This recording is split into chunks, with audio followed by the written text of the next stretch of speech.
இன்னைக்கு கோவில் கோபுரத்துக்கு மேல இருக்கக்கூடிய கலசம் ஒரு காலத்துல நம்ம முன்னோர்களோட உயிரையே காப்பாத்துச்சுன்னு சொன்னா நம்புவீங்களா?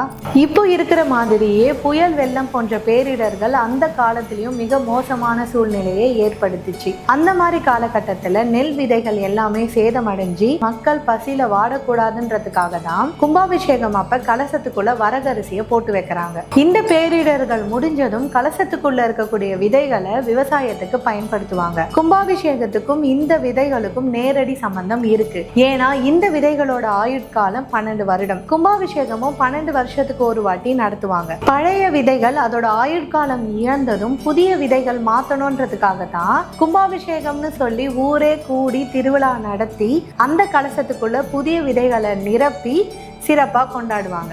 என்னென்ன மெட்டீரியல்ல நம்ம கிட்ட கலசம் இருக்குன்னு பாத்தீங்கன்னா, பித்தளை கலசம், செப்பு கலசம், செப்புலே பாத்தீங்கன்னா லேக்கர் கோட்டிங் போட்டது, செப்புல பாத்தீங்கன்னா கோல்டு கோட்டிங் போட்டது. அவங்க உங்க கோவிலுக்கு ஏத்தபடி எந்த மெட்டீரியல் வேணாலும் வாங்கி உங்க கோவிலுக்கு வச்சுக்கலாம்.